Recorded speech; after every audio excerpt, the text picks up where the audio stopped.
গোবিন্দাম সর্ব কারণের যিনি কারণ,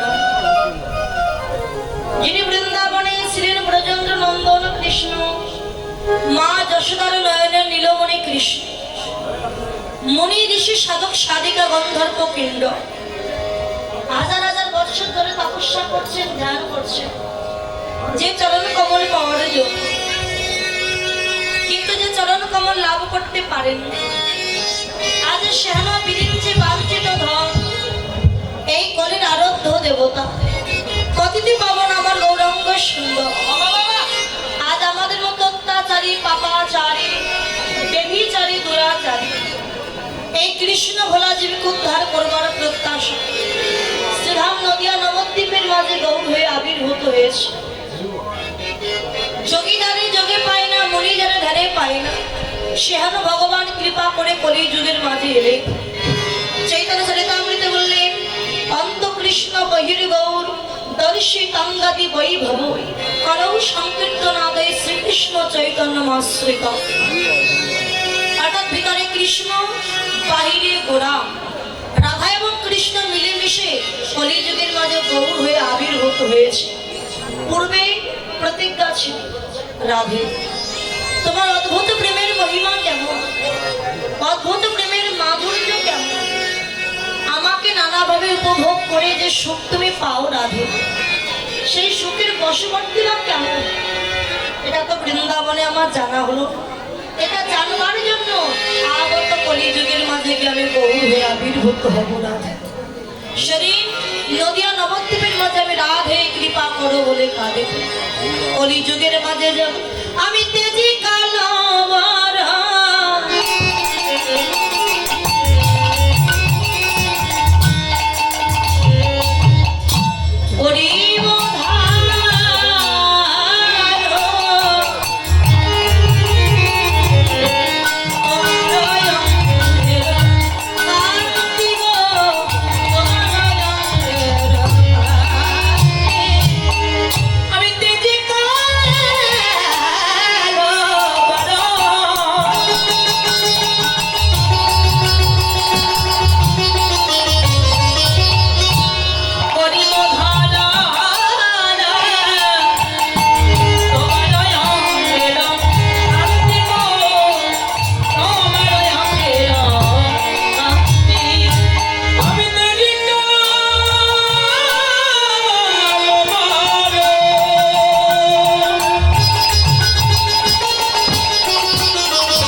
শাস্ত্রে কয়। স্বয়ং কৃষ্ণ ভগবান তিনি হলেন ঐশ্বর্য, বীর্য, যশ, শ্রী, জ্ঞান, বৈরাগ্য। এই সর্বৈশ্বর্যের যিনি অধীশ্বর তিনি হলেন আমার ভক্তের ভগবান। আজকে সেই ভক্তের ভগবান কলিযুগের মাঝে গৌর হয়ে এসে পারিষদ ভক্তগণকে সঙ্গে নিয়ে ওই সুরধনী গঙ্গার কিনারায় হরিনাম সংকীর্তনে বিভোর হরিনাম গাইছে। এমন সময় নদিয়ার এক ভাগ্যবতী নাগরী যার নাম হলো বিষ্ণুপ্রিয়া এই মধ্যাহ্নকালে গিয়েছিলেন সুরধনী গঙ্গায় জল আনিতে। কি নিয়ে গেছেন মা? শূন্য গাগরি বা কলস। কলসটা নিয়ে যখন জল ভরছে হঠাৎ দেখতে পেলে সুরধনীর দিদিকে আলোকিত করে এক অপূর্ব রূপের মানুষ দাঁড়িয়ে। সেই মানুষটি আদানো লম্বিত বাহু, গলদেশে আছে বনফুলের মালা, শ্রবণে আছে কুণ্ডল, বদনে আছে মধুমাখা কৃষ্ণ রস। সেই রূপের মানুষটিকে দর্শন করে নাগরীর আর জল ভরার কথা বলি। যেটুকু জল ভরেছিলেন সেই গাগরীরই জল ফেলতে ফেলতে ঘরে এসে তারই বাল্য সঙ্গিনী কাঞ্চনার কণ্ঠ জড়িয়ে ধরে বললেন, কাঞ্চনা, ও কাঞ্চনা, এই নবদ্বীপের ভাগ্যাকাশের তলদেশে এমন এক রূপের মানুষ